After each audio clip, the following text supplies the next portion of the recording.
ఆ రాత్రి 8 గంటలు కావస్తుండగా కళ్ళు తెరిచాడు రుద్ర. అతన్ని ఉంచిన ఇంటెన్సివ్ కేర్ వార్డులో కళ్ళు విప్పగానే ఎర్రటి 0 వోల్ట్ బల్బు మాత్రమే కనిపించింది. ఆ చిరుకాంతిని భరించలేనట్లు అతడు చొప్పున కనురెప్పలు వాల్చుకున్నాడు. అంతలో అతడి చెవి పక్క నుంచి మేజర్ రాజేంద్ర అన్న పలకరింపు వినిపించింది. రుద్ర కనురెప్పలు రెపరెపలాడిస్తూ ఎస్ అన్నాడు, తనని పిలిచిందెవరో చూడ్డానికి ముఖాన్ని పక్కకు తిప్పుతూ. తెల్లకోటు తొడుక్కున్న డాక్టర్ ఒకరు తన నీడ పడేటట్లు అతడి మీద కొంగి, I'm professor Sriram, in-charge of the parapsychology department. I got doctorate on the subject twice అని పరిచయం చేసుకున్నాడు. రుద్ర ఆ మధ్య వయస్కుడి వైపు కళ్ళు చిట్లించి చూస్తూ, very nice to meet you professor. ఇది ఏ ప్రాంతం? ఇక్కడికి నన్ను ఎందుకు తీసుకొచ్చారు అని ప్రశ్నించాడు. ఆ గదిలో ఓ మూల చీకట్లో నిలబడి ఆరాటంతో తిలకిస్తోన్న డాక్టర్ మృత్యుంజయ్కి అది తన కొడుకు కంఠస్వరంలా తోచడం లేదు. అంతకు ముందెన్నడూ వినని ధీర గాంభీర్యం అతడి కంఠస్వరం నుంచి ధ్వనిస్తుండేసరికి ఆ తండ్రికి ఏమీ పాలుపోవడం లేదు. ప్రొఫెసర్ శ్రీరామ్ మృదువుగా రుద్ర కుడి చెయ్యి అందుకుని పల్సు పరీక్షిస్తూ, nothing to worry major. General checkup కోసం మిమ్మల్ని ఇక్కడ అడ్మిట్ చేశారు. We have not found any problem in your body. We are wealthy and healthy అని కాంప్లిమెంట్ ఇచ్చాడు. ఓహోహో అంటూ గంభీరంగా పగలబడి నవ్వాడు రుద్ర. అంత గంభీరమైన నవ్వుని కొడుకు నుంచి ఎప్పుడూ వినని మృత్యుంజయ ఉలిక్కి పడ్డాడు. అంతలో రుద్ర బలవంతాన నవ్వు ఆపుకుంటూ, యూసీ ప్రొఫెసర్, ఈ దేహంలో క్షాత్రం ప్రవహిస్తోంది. ఈ రక్తంలో రాజసం మిళితమై ఉంది. దేశమాత సేవకే ఈ జీవితం అంకితమైంది. ఆటుపోట్లు ఎన్ని ఎదురొచ్చినా తట్టుకుని నిలబడే గుండె ధైర్యం ఈ కాయానికుంది. దట్ ఈజ్ మేజర్ రాజేంద్ర అని చెప్పాడు గర్వంగా. ప్రొఫెసర్ శ్రీరామ్ మందహాసం చేసి, యు ఆర్ ఆల్ రైట్. రేపు ఉదయమే మిమ్మల్ని డిశ్చార్జ్ చేసేస్తాను. ఈ పూట మీరు రెస్ట్ తీసుకోండి. బై మిమ్మల్ని చూడాలని ఒక వ్యక్తి వెయిట్ చేస్తున్నారు. వారితో మీరు మాట్లాడతారా అని అడిగాడు. రుద్ర కళ్ళు చిట్లించి, హూ ఈజ్ దట్ అన్నాడు. పవిత్ర, డాక్టర్ పవిత్ర. ఆ పేరు వినగానే రుద్రముఖంలో రంగులు మారిపోయాయి. బాధతో ఆవేదనతో ఒక్కసారి అతడు కనురెప్పలు మూసుకున్నాడు. ఏదో అనుబంధాన్ని గుర్తుకు తెచ్చుకుంటూ పవిత్ర అని గొణుక్కున్నాడు. అంతలోనే కనురెప్పలు చప్పున విప్పారుచుకుని, ఆమె ఆమె నన్ను చూడ్డానికి వచ్చిందా ప్రశ్నించాడు ఆశతో ఆరాటంతో రుద్ర. ప్రొఫెసర్ శ్రీరామ్ మృదువుగా అతడి భుజాన్ని తట్టి, ఆమెను పంపిస్తాను, మాట్లాడండి అని చెప్పాడు చిన్నగా. రుద్ర అంగీకార సూచకంగా తల ఊపాడు. ప్రొఫెసర్ శ్రీరామ్ మెల్లగా అడుగులు వేసుకుంటూ డోరు వైపు నడిచాడు. అక్కడే కట్టెన్ చోటున నిలబడున్న మృత్యుంజయిని అక్కడే ఉండమన్నట్లు సైగలు చేసి డోరు తెరుచుకుని బయటికి వెళ్ళాడు శ్రీరామ్. వార్డు బయట కుర్చీల్లో కూర్చునున్న భ్రమరాంబ, మానస ఆరాటంగా లేచి నిలబడ్డారు. వాళ్ళని కూర్చోమని చేతులతో సైగ చేస్తూ మరోవైపున ఒంటరిగా నిలబడున్న స్త్రీమూర్తి వైపు ప్రశాంతంగా చూశాడు శ్రీరామ్. అతడికి నీ పేరు బాగా గుర్తుంది. నిన్ను చూడాలని కలవరిస్తున్నాడు. అతడి మాటలకి విచలితురాలవుతూ ఆమె విస్మయంగా అతడి వైపు చూసింది. శ్రీరామ్ మందహాసం చేసి, మేజర్ రాజేంద్ర ఒకప్పుడు నిన్ను గాఢంగా ప్రేమించాడు. వివాహం కూడా చేసుకోవాలనుకున్నాడు అని చెబుతుంటే ఆ మాటలకు ఆమె మధ్యలో అడ్డొస్తూ, అది కరిగిపోయిన పగటి కల. ఆ సంగతి మీకు తెలుసు. మీరు నా మెడలో 3 ముళ్ళు వేయగానే నా గత స్మృతుల్లోంచి అతడి పేరుని రూపాన్ని కూడా తుడిచేసుకున్నాను. అది మీకు తెలుసు. దాదాపు 30 ఏళ్లు మీతో కాపురం చేసి ముత్యాల్లాంటి 2 బిడ్డలకు తల్లినైన నన్ను మాసిపోయిన గతాన్ని మళ్లీ తవ్వి తలకెత్తుకోమంటారా? ఇదేం న్యాయమండి అని ప్రశ్నించింది ఆవేదనగా. ప్రొఫెసర్ శ్రీరామ్ వాత్సల్యంగా ఆమె శిరస్సు నిమిరి, చూడు పవిత్ర, నువ్వు గంగ కంటే పవిత్రురాలువని నాకు తెలుసు. కానీ నువ్వు డాక్టర్ అన్న సత్యాన్ని మరిచిపోకూడదు. నిజానికి లోపలున్న భౌతిక శరీరం కమాండర్ రుద్ర. వయసురీత్యా అతడు నీకు బిడ్డతో సమానం. అయితే 30 ఏళ్ల తర్వాత రాజేంద్ర ఆత్మ అతన్ని ఆవహించింది. అది ఆత్మేనా? ఆనాడు మరణించిన రాజేంద్ర ఈ విధంగా పునర్జన్మెత్తాడా? అతడు ఎవరైనా నా దృష్టిలో ఒక పేషెంట్. తాను మేజర్ రాజేంద్ర అని చెప్పుకోవడం వల్ల ఆ రోజుల్లో రాజేంద్రని మనసారా ప్రేమించి ఆ తర్వాత నాకు అర్ధాంగివైన నువ్వు లక్కీగా నాతో పాటు ఈ హాస్పిటల్లోనే పనిచేస్తుండడం వల్ల నేను గత 10 సంవత్సరాలుగా పరిశోధిస్తున్న ఆత్మ పునర్జన్మ అంశాన్ని కూలంకుషంగా తర్కించడానికి ఇదొక సువర్ణావకాశంగా భావిస్తున్నాను. వెళ్ళు పవిత్ర, వెళ్ళి ఓ తల్లిలా ఒక సోదరిలా అతన్ని ఆదరించు. అవసర సందర్భాల్లో అతడి పూర్వపు ప్రియురాల్లా మారిపోయి అతడి మానసిక పరిస్థితిని స్టడీ చేయి. ప్లీజ్ గో ఇన్సైడ్ అని చెప్పాడు మృదువుగా. పవిత్ర సమాధానం చెప్పకుండా మౌనంగా తల వంచుకుంది. కాలగర్భంలో కలిసిపోయిన ప్రేమ వ్యవహారాన్ని మననం చేసుకోవడానికి ఆమె మనసు తిరస్కరిస్తోంది.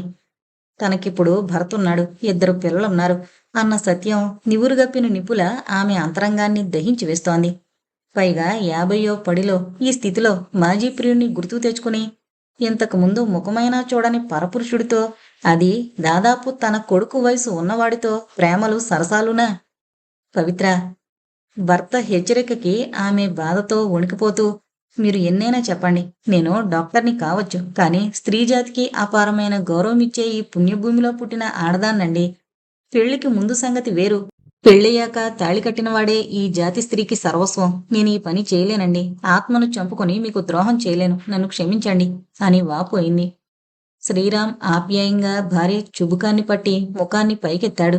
ఆమె కనురెప్పల చాటు నుండి బొటబొట కన్నీళ్లు జాలువరాయి. అతడు కర్చీఫ్తో మృదువుగా ఆమె కన్నీళ్లు అద్దుతూ, నేను ఆ రాముడంత గొప్పవాణ్ణి కాను. ఓ తాగుబోతు మాటలకి జడిసి అర్ధాంగిని అడవుల పాలు చేసుకున్న ఆదర్శరాముణ్ణి అంతకన్నా కాను. కాని నా పవిత్రకు మాత్రం శ్రీరాముణ్ణే. మన వివాహానికి ముందే నీ ప్రేమ కథ చెప్పి నీ నిజాయితీని నిరూపించుకున్నావు. అలాంటి ఉత్తమురాలివి ఇప్పుడు నీకు సంకోచమా? ఆ రాజేంద్ర ఆత్మ ఆ పేషెంట్ని కాక ఒకవేళ మన బిడ్డనే ఆవహించి ఇలా మాట్లాడితే ఏవేవో సంకోచాలు పెట్టుకుని బిడ్డను వదులుకుంటావా? అన్నాడు లాలనగా. ఏమండి? ఆర్తితో వృద్ధ కంఠస్వరంతో ఆక్రోశించింది పవిత్ర. శ్రీరామ్ మందహాసం చేసి, నీ గతం ఒక పేషెంట్కి స్వస్థత చేకూర్చగలిగితే నిన్ను మానవుల్లో పుట్టిన దేవతగా ఆరాధిస్తాను పవిత్ర. నీ మనసుల్లో ఏ చెడు తలంపు లేనప్పుడు అతన్ని ఆదరించడానికి భయపడవలసిన అవసరం లేదు. వెళ్ళు. ఇది ఒక డ్యూటీ అనుకుని, ఒక పేషెంట్కి సేవ చేస్తున్నాను అనుకుని నీ విద్యుక్త ధర్మాన్ని నిర్వహించు ప్లీజ్ అని హితబోధ చేశాడు. పవిత్ర తల వంచుకుని అడుగు ముందుకు వేసింది. ప్రొఫెసర్ శ్రీరామ్ ఆమె వైపు వాత్సల్యంగా చూస్తూ, ఇదిగో, అతడు ఆ ప్రేమ మైకంలో ఎలాంటి మాటలన్నా సీరియస్గా పట్టించుకోకు. నీ మాటలతో, నీ వాత్సల్యంతో అతన్ని కవ్వించి అతడితో గత స్మృతులను వెలికి తీయడమే నీ ధర్మంగా భావించు. డాక్టర్వైన నువ్విప్పుడు ఒక డాక్టర్గా అతడి వద్దకు వెళ్లడం లేదు. ఆ వైట్ కోటు తీసేసి పమిటి కొంగు తల నిండుగా కప్పుకుని వెళ్ళు, లేదా నెరిసిన నీ తలకట్టు చూస్తే మొదటకే మోసం వస్తుంది అని చెప్పాడు. అంత సీరియస్ మూడ్లోనూ భర్తన్న ఆ చివరి మాటకి పొక్కున నవ్వేసింది పవిత్ర. అవును, 50 ఏళ్లు దాటి తల నెరిసిన తనకింకా ప్రేమ దోమ ఏంటి అని ఆమె మనసు సమాధానపడింది. తను తొడుక్కున్న వైట్ కోటు విప్పి భర్త చేతికి అందించి పమిటి చెంగుని మేలు ముసుగులా తలపైన కప్పుకొని డోరు నెట్టుకుని నిర్భీతితో ఆ గదిలోకి అడుగుపెట్టింది పవిత్ర. క్లిక్మని డోర్ లాక్ అయిన చప్పుడుకి ఆరాటంతో ముఖాన్ని పైకెత్తి చూశాడు రుద్ర. చాలా తక్కువ కాంతిలో చీకటి నీడలా కనిపిస్తోన్న పవిత్ర వైపు కన్నార్పకుండా చూస్తున్నాడతను. ఆమె అడుగు ముందుకు వేయబోయి ఆగి అప్రయత్నంగా ఓరకంట సైడు కర్టెన్ వైపు చూసింది. కర్టెన్ చాటున నిలబడున్న డాక్టర్ మృత్యుంజయ చేతులు జోడించి తన కొడుకుని కాపాడమని అర్థిస్తున్నట్లుగా సైగ చేశాడు. ఆ కన్నతండ్రి పడుతున్న పరితాపాన్ని ఊహించుకున్న పవిత్ర మనసు బాధతో చివుక్కుమంది. తన ప్రయత్నం తాను చేస్తానన్నట్లు చూపులతోటే ప్రకటించి అడుగు ముందుకు వేసింది పవిత్ర. ఆమె ఒక్కొక్క అడుగు ముందుకు వేస్తుంటే రుద్ర ఆరాటంతో ఆమెను పోల్చుకోవడానికి ప్రయత్నం చేస్తున్నాడు. ఆమె క్రమక్రమంగా అతనిని సమీపిస్తుంటే అతడు ఆశ్చర్యంతో రెప్ప వేయకుండా చూస్తున్నాడు. ఆమె మెత్తటి అడుగులతో నెమ్మదిగా మంచాన్ని సమీపించి అతడి పాదాల చెంత ఆగింది. అతడు విస్మయంగా, విభ్రాంతిగా ఆమెను వీక్షిస్తున్నాడు.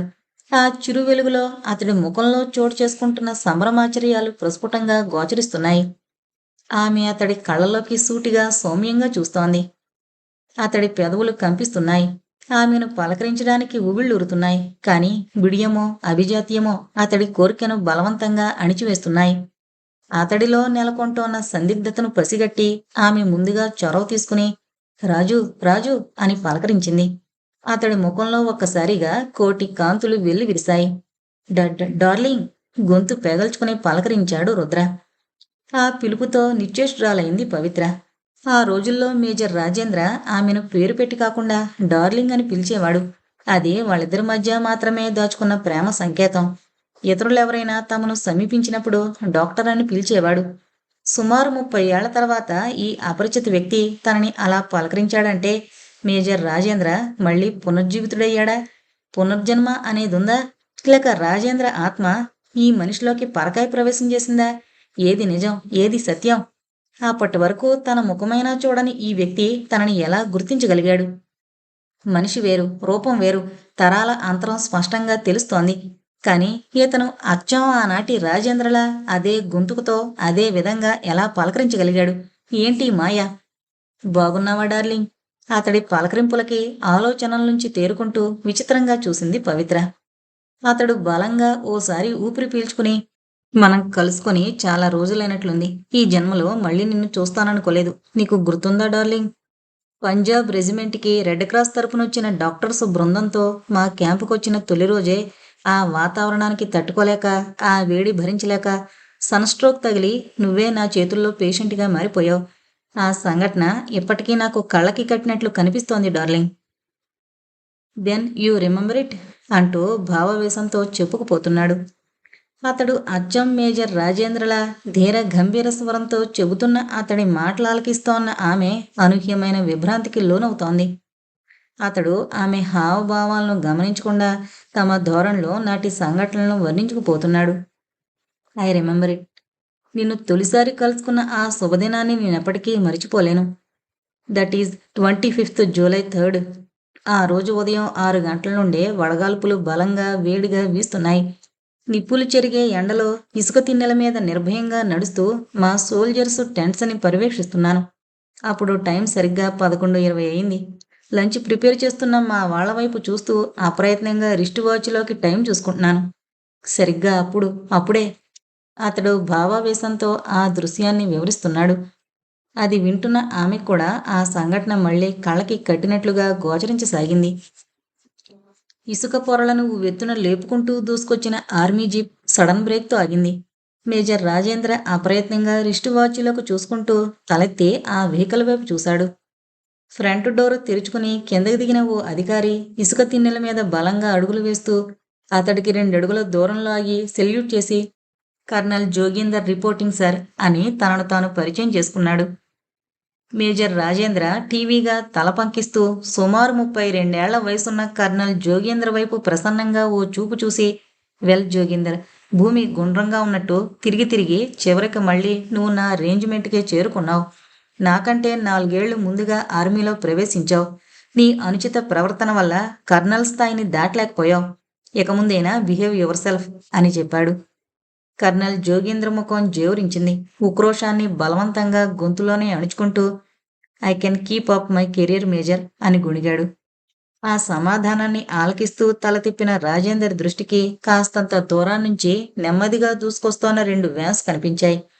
వాటి ఆకారాలను బట్టి, వాటి బాడీ పైన అంత దూరానికి అస్పష్టంగా కనిపిస్తోన్న రెడ్ మార్క్స్ని బట్టి ఆ వెహికల్స్ని ఈజీగా గుర్తించాడు మేజర్. రెడ్ క్రాస్ ఆర్గనైజేషన్ తరపున కొందరు డాక్టర్స్, ఇతర వైద్య సిబ్బంది మన రేంజిమెంట్లో డ్యూటీ చేయడానికి వస్తున్నారు మేజర్ అని చెప్పాడు కర్నల్ జోగేందర్. భారీగా దృఢంగా ఉన్న జోగేంద్ర వైపు నిర్లక్ష్యంగా ఓ చూపు చూసి, నా రేంజిమెంట్కి డాక్టర్స్ అవసరమా? మేజర్ రాజేంద్ర ఉన్న చోట రోగాలు, రొప్పులు సోల్జర్స్ వైపు కన్నెత్తి చూస్తాయా? ఆ నేను వెళ్ళిన ప్రతి చోట రెడ్ క్రాస్ డాక్టర్స్ పని పాట లేకుండా గోళ్లు గిలుకుంటూ కూర్చుని టర్మ్ పూర్తి కాగానే నిరుత్సాహంతో తిరుగుముఖాలు పట్టేవారు. పాపం, పని పాట లేకుండా గోళ్లు గిలుకోవడానికి మరో బృందం వస్తోంది కాబోలు అంటూ పక్కున నవ్వాడు. కర్నల్ జోగీందర్ ఏడవలేక నవ్వినట్టు తను చిన్నగా నవ్వాడు. నిజమే. మేజర్ రాజేంద్ర ఎక్కడ పనిచేసినా తన సిబ్బంది ఆహార నియమాలు, ఆరోగ్య సూత్రాలు స్వయంగా చూసుకుంటాడు. అతడు పనిచేసిన ఏ రేంజిమెంట్లో కూడా ఏనాడు ఒక్క సైనికుడు స్వల్ప అనారోగ్యానికి గురైన దాఖలాలు గానీ లేదు. అయితే ఆర్మీ రూల్స్ ప్రకారం ప్రతి రేంజిమెంట్లోనూ వైద్య సేవలు అందించడానికి కొందరు డాక్టర్స్ని నియమించడం ఆనవాయితీ. వాళ్లకు కూడా కెప్టెన్ కర్నల్స్ అన్న పదవును కేటాయించబడతాయి. అలాంటి నియామకాలలో రెడ్ క్రాస్ సంస్థ సలహా సంప్రదింపులు విధిగా పాటించబడతాయి.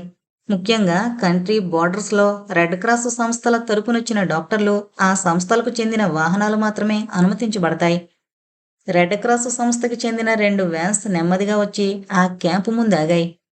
మొదటి వ్యాన్లోంచి తెల్లటి యూనిఫామ్ పైన సైనిక చిహ్నాలతో పాటు తలపైన ఆర్మీ క్యాప్ ధరించిన ఆ వైద్య బృందానికి చెందిన నాయకుడు దిగి చకచకా ముందుకొస్తూ చేయెత్తి విష్ చేస్తూ, hello major, good morning, very nice to see you అని పలకరించాడు. దాదాపు 50 ఏళ్లు పైబడిన ఆయన్ని విష్ చేస్తూ హలో డాక్టర్ దత్త, హౌడీయుడు అని పరామర్శించాడు రాజేంద్ర. డాక్టర్ దత్త చిరునవ్వు నవ్వి ఫైన్ అని జవాబిచ్చాడు. అప్పుడే వ్యాన్లోంచి దిగుతున్న వైద్య బృందం వైపు రాజేంద్ర ఓరగా చూస్తూ, ఏంటి, నేనెక్కడికి వెళితే మీరక్కడకు తయారవుతున్నారు? నన్ను వదిలిపెట్టరా? మీకు విసుగనిపించదేమో కానీ పాపం పదే పదే నా ముఖాన్ని చూస్తుంటే మీ సిబ్బందికి బోర్ కొట్టేస్తుందేమో అని పరిహాసమాడాడు. డాక్టర్ దత్తా కూడా పరిహసిస్తూ, అందుకే మేజర్, ఈసారి కొత్త ముఖాలను పట్టుకొచ్చాను అని చలోక్తి విసిరాడు. ఆ సమయంలో వడగాల్పు ఉధృతంగా వీస్తోంది. ఇసుకలోంచి వెచ్చని ఆవిర్లు సెగలు కక్కుతున్నాయి. డాక్టర్ దత్తా ఆ వాతావరణాన్ని పరికిస్తూ, అబ్బా, చాలా వేడిగా ఉంది, వడగాల్పు వీస్తోంది అని కామెంట్ చేశాడు. వాట్, ఇదొక వడగాల్పా? జూన్ లాస్ట్ వీక్లోనే ఈ వేడికి మీరు తట్టుకోలేకపోతే జూలై ఆగస్టుల్లో వీచే ప్రచండాగ్ని జ్వాలను ఎలా తట్టుకోగలరు డాక్టర్? ఇదొక గాడుపా, హహహ అంటూ పగలబడినవి. జూలై లాస్ట్ వీక్లో అయితే ఇక్కడ వంట చేసుకోవడానికి మాకు వంట చెరుకు అవసరం లేదు డాక్టర్. ఆహారాన్ని పాత్రలో వేసి ఈ ఇసుక నేలలో 5 నిమిషాలు ఆ పాత్ర ఉంచితే చాలు, భోజనం తయారైపోతుంది. పొరపాటున ఒక్క నిమిషం ఆలస్యం చేశారో ఆ పాత్రలో మిగిలేది భోజనం కాదు, నల్లగా మాడిన మసిబొగ్గు అన్నాడు. డాక్టర్ దత్తా అదిరిపడుతూ రెట్టించాడు. ఆ అంటూ రాజేంద్ర తల పరికించి తన గుబురు మీసాన్ని ఎడంచేత్తో టీవీగా మెలిపెట్టుకుంటూ, that is the nature of the north India. ఉత్తర భారతంలో జూలై ఆగస్టు మాసాల్లో జరిగేవి నిప్పులు కావు, అగ్నిపర్వతాలు. ఆ లావాతో ఆడుకుంటూ ఆ నిప్పుల్లో నిప్పులా కాలిపోతూ దేశాన్ని రక్షించడమే ఏకైక ధ్యేయంగా భారత జవాన్ ఇక్కడ పనిచేస్తుంటాడు డాక్టర్. సరిహద్దు రక్షణ బాధ్యత మా మీద ఉందని తలుచుకుంటున్నప్పుడల్లా గర్వంగా మా ఛాతీలు ఉప్పొంగుతాయి. ఆ బాధ్యత ముందు ఎండ, వాన, చలి, ఆకలి, నిద్ర ఇవేమీ మమ్మల్ని బాధించవు అని చెప్పాడు రాజేంద్ర సగర్వంగా.